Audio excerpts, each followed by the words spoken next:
ವೀಕ್ಷಕರೇ, ತಮಗೆಲ್ಲರಿಗೂ ಯೂಟ್ಯೂಬ್ ಚಾನೆಲ್ಗೆ ಸ್ವಾಗತ. ಯೋಗವು ಭಾರತೀಯ ಸಂಸ್ಕೃತಿಯ ಬಹುಮುಖ್ಯವಾದ ಭಾಗವಾಗಿದೆ. ಯೋಗ ಎಂಬ ಪದವು ಸಂಸ್ಕೃತದಲ್ಲಿ ಬಂದಿದ್ದು, ಇದರ ಅರ್ಥ ಒಗ್ಗಟ್ಟು ಅಥವಾ ಏಕತೆ. ದೇಹ, ಮನಸ್ಸು ಮತ್ತು ಆತ್ಮವನ್ನ ಒಂದಾಗಿ ಸೇರುವ ಶಕ್ತಿಯು ಯೋಗದಲ್ಲಿದೆ. ಇದು ಶಾರೀರಿಕ ಹಾಗೂ ಮಾನಸಿಕ ಆರೋಗ್ಯವನ್ನ ಕಾಪಾಡಲು ಸಹಾಯ ಮಾಡುತ್ತದೆ. ಯೋಗದ ವಿವಿಧ ಅಂಗಗಳು ಹಠಯೋಗ, ರಾಜಯೋಗ, ಧ್ಯಾನ ಯೋಗ, ಪ್ರಾಣಾಯಾಮ ಇತ್ಯಾದಿಯಾಗಿವೆ. ಪ್ರತಿದಿನವೂ ಯೋಗಾಭ್ಯಾಸ ಮಾಡಿದರೆ ಶಕ್ತಿಯು ಹೆಚ್ಚಾಗುತ್ತದೆ, ಒತ್ತಡ ಕಡಿಮೆಯಾಗುತ್ತದೆ. ಯೋಗವು ಕೇವಲ ವ್ಯಾಯಾಮವಲ್ಲ, ಇದು ಜೀವನ ಶೈಲಿಯಾಗಿದೆ. ದಿನನಿತ್ಯ ಯೋಗ ಮಾಡುವುದರಿಂದ ಶರೀರದ ರೋಗ ಪ್ರತಿರೋಧಕ ಶಕ್ತಿ ಹೆಚ್ಚಾಗುತ್ತದೆ. ಅಸ್ತಮಾ, ಶುಗರ್, ಬಿಪಿ ಮುಂತಾದ ಅನೇಕ ರೋಗಗಳನ್ನು ನಿಯಂತ್ರಣದಲ್ಲಿಡಬಹುದು. ಯೋಗದ ಇತಿಹಾಸ ಸಾವಿರಾರು ವರ್ಷ ಹಿಂದಿನದು.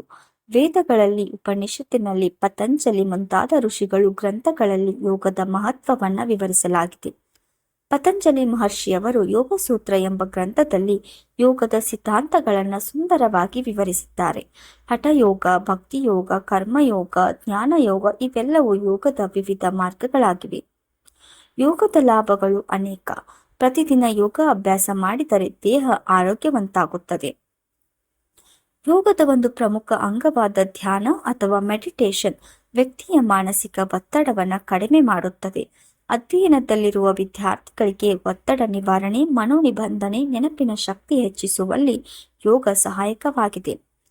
ಭಾರತದ ಪ್ರಧಾನಮಂತ್ರಿ ಶ್ರೀ ನರೇಂದ್ರ ಮೋದಿಯವರು 2014ರಲ್ಲಿ ಯೋಗದ ಮಹತ್ವವನ್ನ ವಿಶ್ವದ ಮುಂದೆ ಮಂಡಿಸಿದ್ದು, ಅದರಿಂದ ಪ್ರಭಾವಿತರಾಗಿ ವಿಶ್ವಸಂಸ್ಥೆ ಜೂನ್ 21ರಂದು ಅಂತಾರಾಷ್ಟ್ರೀಯ ಯೋಗ ದಿನ ಎಂದು ಘೋಷಿಸಿದೆ.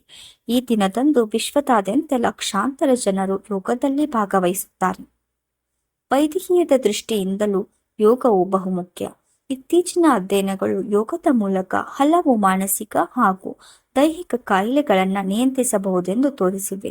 ಯೋಗವು ಹೃದಯಾಘಾತ, ಅನಿದ್ರೆ, ಆತಂಕ, ವಿಷಾದ ಮುಂತಾದ ಸಮಸ್ಯೆಗಳಿಗೆ ಸಹಕಾರಿಯಾಗಿದೆ. ಇಂದಿನ ವೇಗದ ಜೀವನದಲ್ಲಿ ಒತ್ತಡ, ಕಾಂಪಿಟೇಷನ್, ಅನ್ಹೆಲ್ದಿ ಲೈಫ್ ಸ್ಟೈಲ್ ಹೆಚ್ಚಿರುವ ಸಮಯದಲ್ಲಿ ಯೋಗವೆಂಬ ದಿವ್ಯ ಶಕ್ತಿ ನಮಗೆ ದಾರಿ ತೋರಿಸುತ್ತದೆ. ಪ್ರತಿದಿನ ಕೆಲ ನಿಮಿಷಗಳನ್ನು ಯೋಗಕ್ಕೆ ಮೀಸಲಿಟ್ಟರೆ ದೀರ್ಘಕಾಲದ ಆರೋಗ್ಯವಂತ ಬದುಕು ಸಾಧ್ಯ.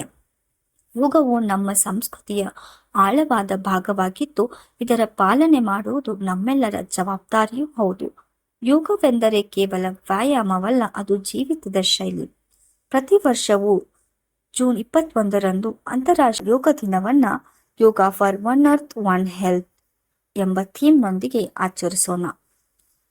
ಈ ವಿಡಿಯೋ ಇಷ್ಟವಾದಲ್ಲಿ ಲೈಕ್ ಮಾಡಿ, ಕಮೆಂಟ್ ಮಾಡಿ, ಶೇರ್ ಮಾಡಿ, ಹಾಗೆ ಸಬ್ಸ್ಕ್ರೈಬ್ ಮಾಡೋದನ್ನ ಮರಿಬೇಡಿ.